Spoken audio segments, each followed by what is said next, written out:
In the harsh calculus of war, the human body is a soft, fragile machine. We know exactly how much pressure it takes to break a bone. We know how many seconds the brain can survive without oxygen. We know that when the lungs are chemically dissolved, life ceases.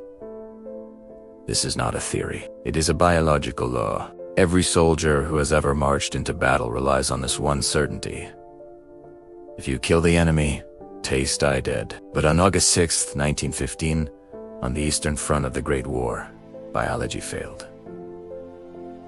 The laws of nature were What happened at Osowiec Fortress is not just a battle. It is an anomaly. It is the moment when the human spirit became so consumed by rage that it refused to acknowledge its own death. To understand the nightmare, we must first understand the frustration. By the summer of 1915, the German Imperial Army was unstoppable. They were the most technologically advanced military force on Earth. They had crushed resistance across Europe. But there was one small, stubborn point on the map that refused to break: Osowiec Fortress. Located in modern-day Poland, Osowiec was a strategic bottleneck. It guarded the vital railway junction to Białystok. If Germany wanted to push east into Russia, they had to take this fortress.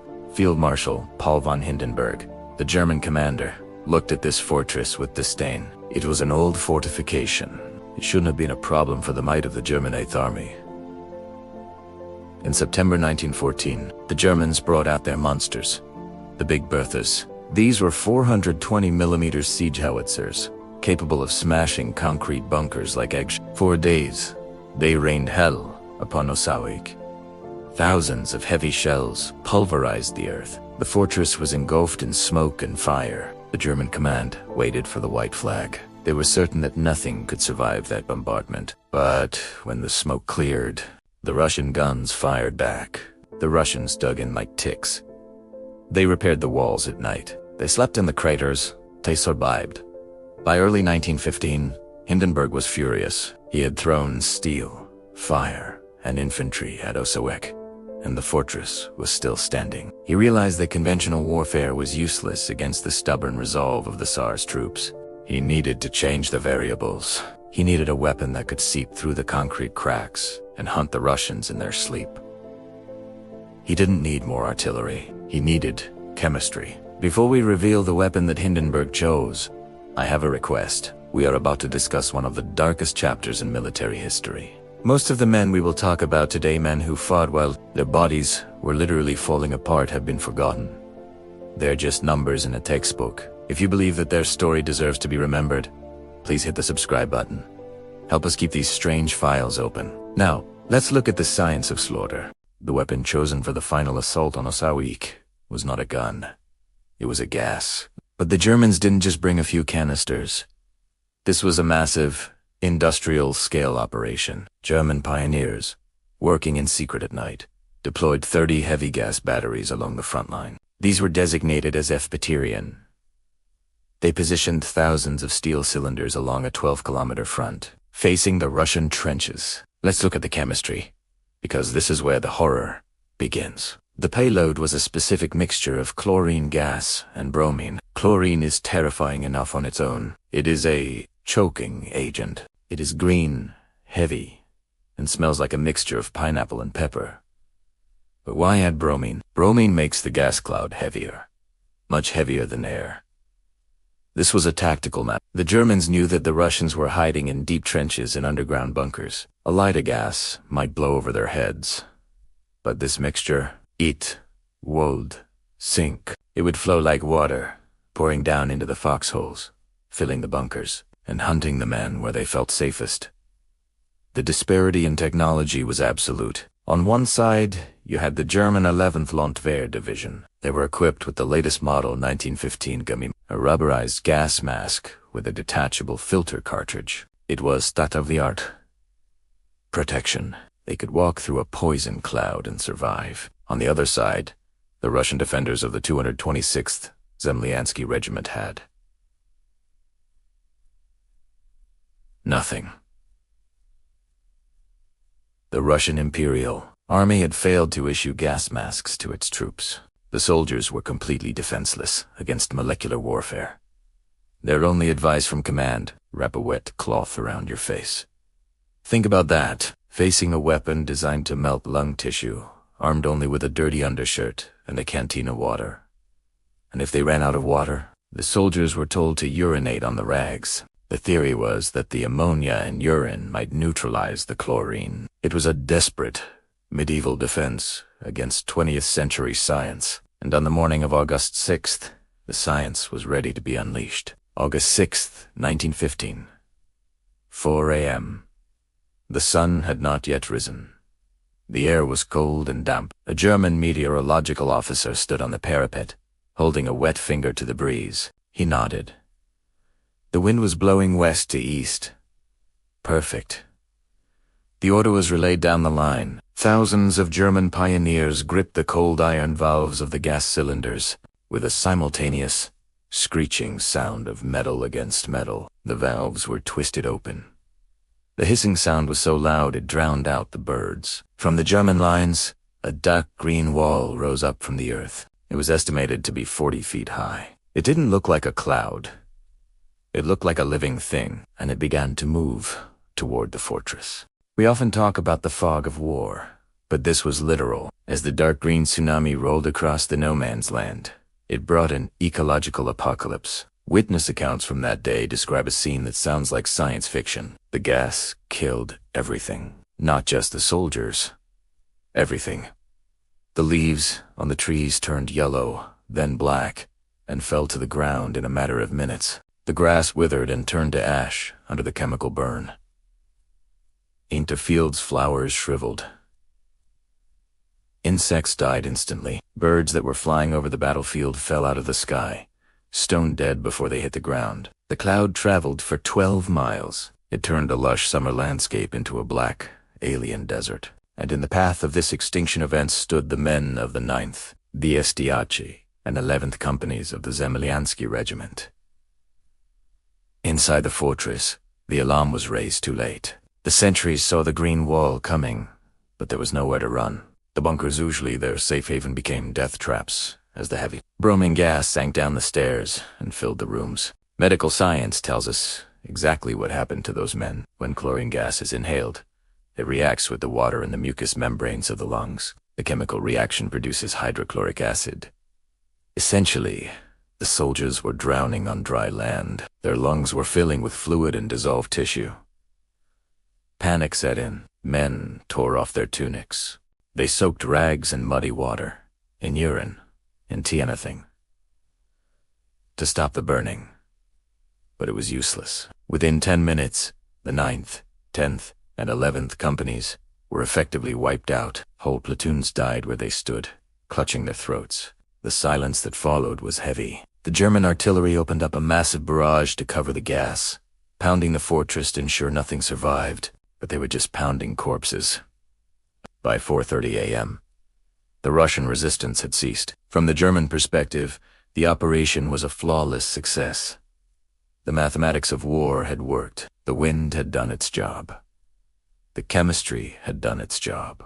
Now, it was time for the infantry to finish it. At roughly 4:30 a.m., the German infantry advanced. More than 7,000 men from the 18th Landwehr Regiment stepped out of their trenches. They did not run. They did not charge. They walked. Why run when the enemy is dead? Their commanders had assured them that no living thing could survive that concentration of gas. This was not a battle. It was a cleanup operation. They were marching in to secure the empty fortress and claim victory for the Kaiser. They moved through the green haze, looking like aliens in their rubber masks. They saw the devastation firsthand. The copper buttons on their own uniforms turned green from the oxidation in the air. Their rifles began to rust in their hands. They reached the first line of Russian trenches. It was a graveyard. Hundreds of bodies lay piled on top of each other. Their faces were discolored blue and black. Their mouths were open in silent screams. Blood and yellow foam covered their uniforms. The German soldiers relaxed. They lowered their rifles. Some even slung them over their shoulders. They joked with each other through their masks. They had won. The unbreakable bone had finally snapped. They continued their advance toward the second defensive line, deep into the heart of the fortress. But as they approached the ruins of the ramparts, the silence was broken. It started with a sound, not A battle cry. Not a shout, but a wet, gurgling cough. A German soldier froze. He squinted through the fogged-up glass of his gas mask. He looked at a pile of bloody rags and corpses about 50 yards away. And then, the pile moved. A hand, wrapped in bloody bandages, reached out and grabbed a Mosinnigan rifle. A figure stood up, and then another. And another. These were not men. They didn't look like men. They had no skin on their face as it had peeled away from the chemical burns. They were wrapped in rags that were soaked in red blood and yellow bile. Their eyes were bleeding. They were literally coughing up pieces of their own lungs as they stood. The German soldiers stopped dead in their tracks. Their brains could not process what they were seeing. These men should be dead. Biology said they were dead, but the dead men were raising their rifles. Leading this nightmare was 2nd Lieutenant Vladimir Kotlinski. He was the highest-ranking officer left alive in that sector. He was dying. He knew it. Half of his throat had been eaten away by the acid. He was suffocating with every breath. But Kotlinski refused to fall. He couldn't shout charge. His voice was gone. So, with a trembling, blood-soaked hand, he raised his Mauser pistol and simply pointed at the Germans. Behind him, about 60 to 100 survivors of the 13th Company rose from the dead. They fixed their bayonets. They didn't have the breath to scream Ura, so they made a sound that terrified the Germans more than any battle cry. The guttural growl, bubbling through the blood in their throats. And then, they charged. Imagine the psychological shock for the German troops. 7,000 well-equipped, healthy soldiers facing barely 100 dying men. But the Germans didn't see 100 men. They saw zombies. They saw monsters that shrugged off death. If poison gas couldn't kill them, what could? Bullets, bayonets. The German discipline shattered. The dead are attacking. Someone screamed. Panic spread faster than the gas. The 18th Landwehr Regiment broke. They turned and ran. It became a rout. Stampe. In their desperate haste to escape the green fog and the monsters within it, German soldiers trampled their own comrades. They got tangled in their own barbed wire traps. They abandoned their heavy machine guns, the pride of the German army. To run faster, Kotlinski and his men chased them. They fired their rifles until the barrels smoked. They threw grenades with hands that were burned to the bone. They drove 7,000 men off the field. By 11 a.m., the fortress was back in Russian hands. The battle was won, but the debt to nature had to be paid. The adrenaline faded. The chemistry took over. Lieutenant Kotlinski died later that evening. Most of the men who participated in the attack of the dead men perished within days or weeks. The damage to their bodies was simply too great. They had borrowed a few hours from death to defend their post, and then they returned to the earth. A few weeks later, the Russian High Command ordered the evacuation of Osowiec. The fortress was too damaged to hold. Russian engineers blew up the walls and withdrew. Strategically, the battle changed little. The Germans eventually walked into the ruins. So, why does this story matter? Why do we still talk about the attack of the dead men over a century later? Because it is the ultimate testament to the human spirit. It reminds us that war is not just about mathematics. It is not just about who has the bigger gun, the thicker concrete, or the deadlier gas. There is a variable that Hindenburg didn't put in his calculations. The will to resist, the ability of a human being to say no, even when their body is destroyed, even when death is certain. The Germans learned a terrifying lesson that day in the green fog. You can kill the body with chemistry, but you cannot kill the rage. The soldiers of Osowiec rest in unmarked graves now, but their legend survives. If this story gave you chills, or if you believe the world needs to remember Lieutenant Kotlinski and his men, please hit the like button and tell me in the comments. If you were a German soldier that day, would you have stood your ground? Or would you have run? This is Strange Files of History. We're digging up the past, one nightmare at a time. I'll see you in the next file.